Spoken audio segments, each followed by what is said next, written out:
Infeliz es aquel a quien sus recuerdos infantiles solo traen tristeza y miedo.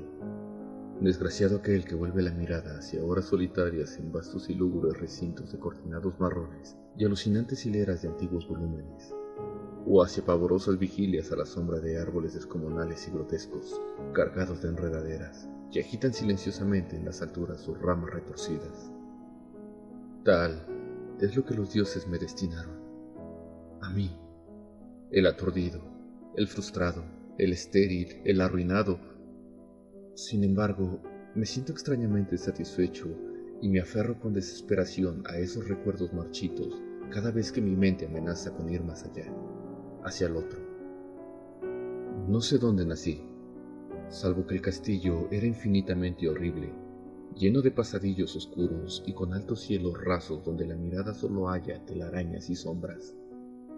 La piedra de los agrietados corredores estaban siempre odiosamente húmedas y por doquier se percibía un olor maldito, como de pilas de cadáveres de generaciones muertas.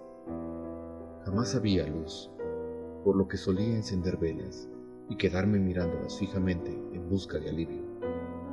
Tampoco afuera brillaba el sol, ya que estas terribles arboledas se elevaban por encima de la torre más alta. Una sola, una torre negra, sobrepasaba el ramaje y salía al cielo abierto y desconocido, pero estaba casi en ruinas, y solo se podía ascender a ella por un encarpado muro poco menos imposible de escalar. Debo haber vivido años en ese lugar, pero no pude medir el tiempo. Seres vivos debieron haber atendido mis necesidades. Sin embargo, no puedo rememorar a una sola persona, excepto yo mismo, ni ninguna cosa viviente salvo ratas, murciélagos y arañas, silenciosos todos. Supongo que quienquiera que me haya cuidado debió haber sido asombrosamente viejo, puesto que mi primera representación mental de una persona viva fue la de algo semejante a mí, pero retorcido, marchito y deteriorado como el castillo. Para mí no tenían nada de grotesco los huesos y los esqueletos esparcidos por las criptas de piedra cavadas en las profundidades de los cimientos. En mi fantasía asociaba estas cosas con los hechos cotidianos y los hallaba más reales que las figuras en colores de seres vivos que veía en los muchos libros mohosos. En esos libros aprendí todo lo que sé. Maestro alguno me urgió o me guió, y no recuerdo haber escuchado en todos esos años voces humanas, ni siquiera la mía, ya que, si bien había leído acerca de la palabra hablada, nunca se me había ocurrido hablar en voz alta. Mi aspecto era, asimismo, una cuestión ajena a mi mente, ya que no había espejos en el castillo y me limitaba, por instinto, a verme como un semejante a las figuras juveniles que veía dibujadas o pintadas en los libros. Tenía conciencia de juventud a causa de lo poco que recordaba. Afuera, tendido en el pútrido foso, bajo los árboles tenebrosos y mudos, solía pasarme las horas enteras soñando lo que había leído en los libros. Añoraba verme entre gentes alegres, en el mundo soleado allende de floresta interminable. Una vez traté de escapar del bosque, pero a medida que me alejaba del castillo, las sombras se hacían más densas y el aire más impregnado de crecientes temores, de modo que eché a correr frenéticamente por el camino andado, no fuera a extraviarme en un laberinto de lúgubre silencio. Y así, a través de crepúsculos sin fin, soñaba y esperaba, aun cuando no supiera qué, hasta que en mi negra soledad el deseo de luz se hizo tan frenético que ya no pude permanecer inactivo, y mis manos suplicantes se elevaron hacia esa única torre en ruinas que por encima de la arboleda se hundía en el cielo exterior e ignoto, y por fin resolví escalar la torre, aunque me cayera, ya que mejor era vislumbrar un instante el cielo y perecer que vivir sin haber contemplado jamás el día. A la húmeda luz crepuscular subí los vetustos peldaños de piedra hasta llegar al nivel donde se interrumpía, y de allí en adelante, trepando por pequeñas enredaderas donde apenas cabía un pie, seguí mi peligrosa ascensión. Horrendo y pavoroso era aquel cilindro rocoso, inerte y sin peldaños, negro, ruinoso y solitario, siniestro con su mudo aleteo de espantados murciélagos.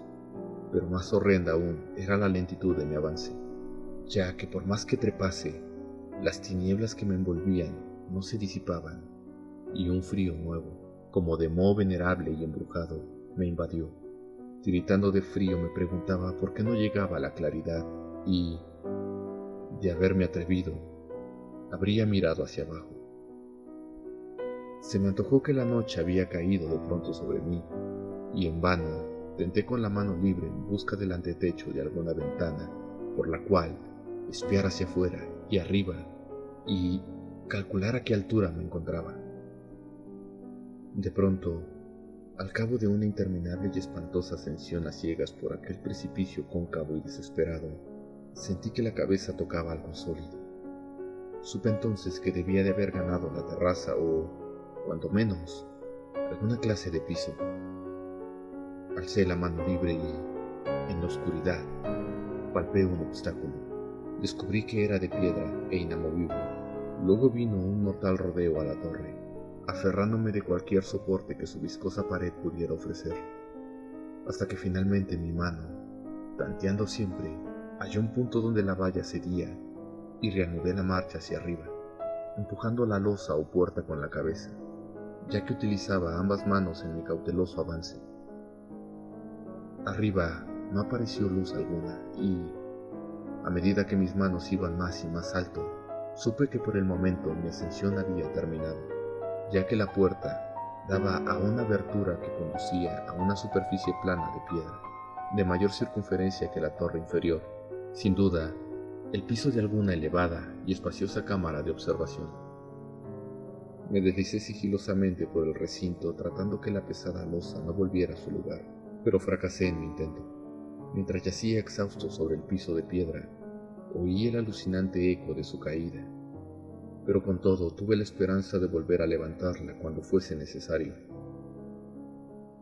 Creyéndome ya a una altura prodigiosa, muy por encima de las odiosas ramas del bosque, me incorporé fatigosamente y tanteé la pared en busca de alguna ventana que me permitiese mirar por vez primera el cielo y esa luna y esas estrellas sobre las que había leído.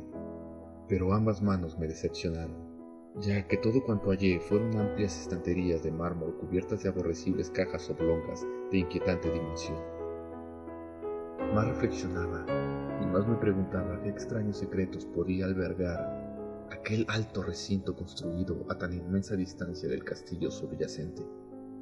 De pronto mis manos tropezaron inesperadamente con el marco de una puerta, de la cual colgaba una plancha de piedra de superficie rugosa a causa de unas extrañas incisiones que la cubrían. La puerta estaba cerrada, pero haciendo un supremo esfuerzo, superé todos los obstáculos y la abrí hacia adentro. Hecho esto, me invadió el éxtasis más puro jamás conocido.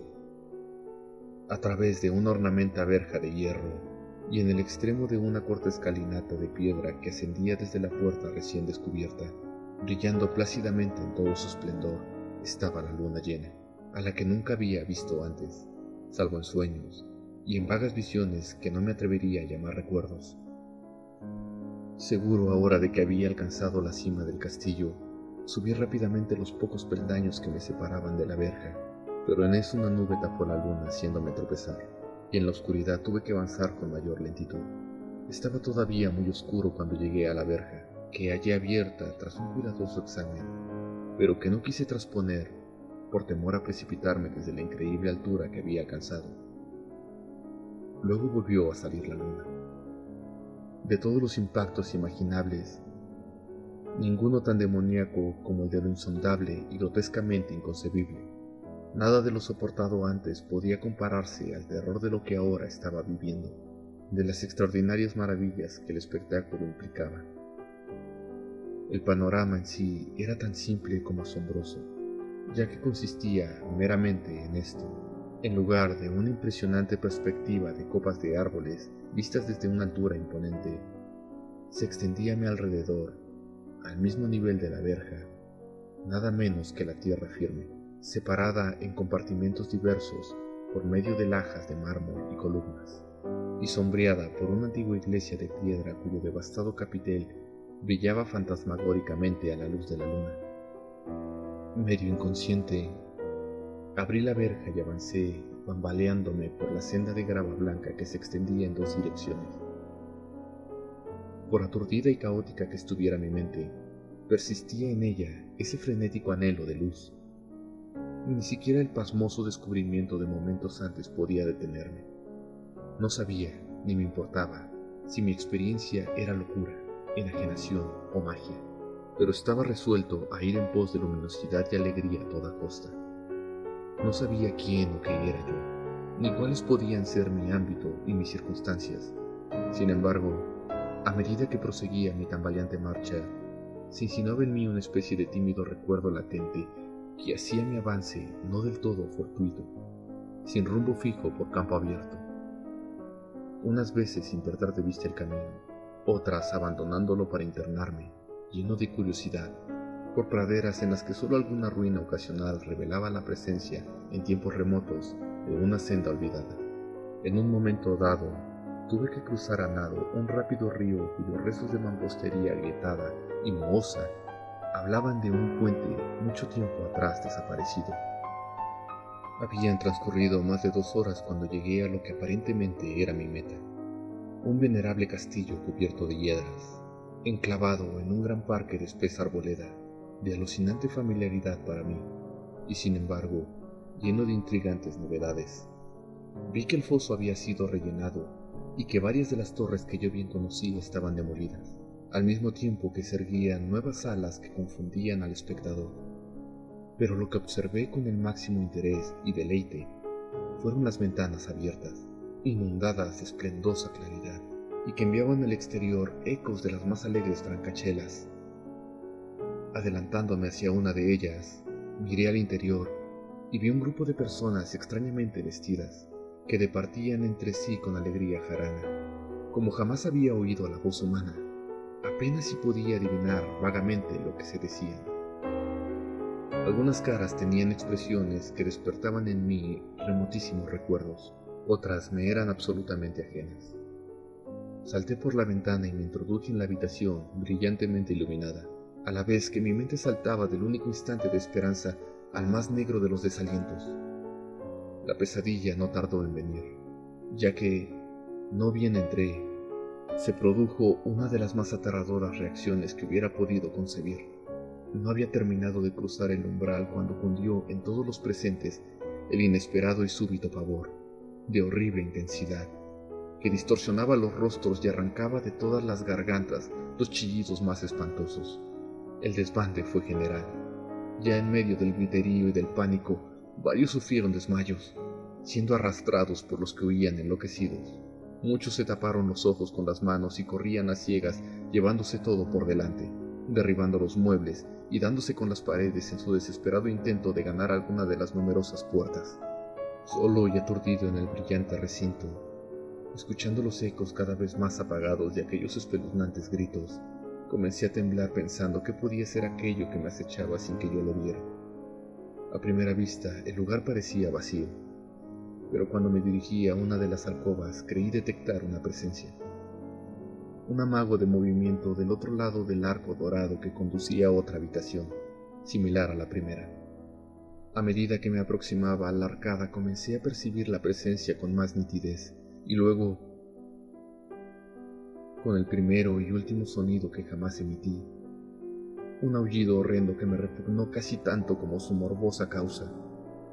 Contemplé en toda su horrible intensidad el inconcebible, indescriptible, inenarrable monstruo que, por obra de su mera aparición, había convertido una alegre reunión en una horda de delirantes fugitivos. No puedo siquiera decir aproximadamente a qué se parecía, pues era un compuesto de todo lo que es impuro, pavoroso, indeseado, anormal y detestable. Era una fantasmagórica sombra de pudredumbre, decrepitud y desolación, la pútrida y viscosa imagen de lo dañino, la atroz desnudez de algo que la tierra misericordiosa debería ocultar por siempre jamás. Dios sabe que no era de este mundo, o al menos había dejado de serlo, y, sin embargo, Con enorme horror de mi parte, pude ver en sus rasgos carcomidos, con huesos que se atrevían, una repulsiva y lejana reminiscencia de formas humanas, y en sus enmohecidas y destrozadas ropas, una indecible cualidad que me estremecía más aún. Estaba casi paralizado, pero no tanto como para no hacer un débil esfuerzo hacia la salvación, un tropezón hacia atrás que no pudo romper el hechizo en que me tenía apresado el monstruo sin voz y sin nombre. Mis ojos, embrujados por aquellos asqueantes ojos vidrios que los miraban fijamente, se negaban a cerrarse. Si bien el terrible objeto, tras el primer impacto, se veía ahora más confuso, traté de levantar la mano y disipar la visión, pero estaba tan anonadado que el brazo no respondió por entero a mi voluntad. Sin embargo, el intento fue suficiente como para alterar mi equilibrio y, bambaleándome, di unos pasos hacia adelante para no caer. Al hacerlo, adquirí de pronto la angustiosa noción de la proximidad de la cosa, cuya inmunda respiración tenía casi la impresión de oír. Poco menos que enloquecido, pude no obstante adelantar una mano para detener a la fétida imagen, que se acercaba más y más, cuando de pronto mis dedos tocaron la extremidad putrefacta que el monstruo extendía por debajo del arco dorado. No chillé, pero todos los satánicos vampiros que cabalgaban en el viento de la noche lo hicieron por mí, a la vez que dejaron caer sobre mi mente una avalancha de anonadantes recuerdos. Supe en ese mismo instante todo lo ocurrido. Recordé hasta más allá del terrorífico castillo y sus árboles. Reconocí el edificio en el cual me hallaba. Reconocí, lo más terrible, la impía abominación que se erguía ante mí, mirándome de soslayo mientras apartaba de los suyos mis dedos manchados. Pero en el cosmos existe el bálsamo además de la amargura, y ese bálsamo es el olvido. En el supremo horror de ese instante olvidé lo que me había espantado, y el estallido de recuerdos se desvaneció en un caos de reiteradas imágenes. Como entre sueños, salí de aquel edificio fantasmal y execrado, y eché a correr rauda y silenciosamente a la luz de la luna. Cuando retorné al mausoleo de mármol y descendí los peldaños, encontré que no podía mover la trampa de piedra, pero no lo lamenté, ya que había llegado a odiar el viejo castillo y sus árboles. Ahora cabalgo junto a los fantasmas, burlones y cordiales, al viento de la noche, y durante el día juego entre las catacumbas de Nefreka, en el recóndito y desconocido valle de Hador, a orillas del Nilo. Sé que la luz no es para mí, salvo la luz de la luna sobre las tumbas de roca de Neb, como tampoco es para mí la alegría, salvo las innominadas fiestas de Nitocris bajo la gran pirámide. Y, sin embargo, en mi nueva y salvaje libertad, agradezco casi la amargura de la alienación, pues aunque el olvido me ha dado la calma, no por eso ignoro que soy un extranjero, un extraño a este siglo y a todos los que aún son hombres. Esto es lo que supe desde que extendí mis dedos hacia esa cosa abominable surgida de aquel gran marco dorado. Desde que extendí mis dedos y toqué la fría e inexorable superficie del pulido espejo.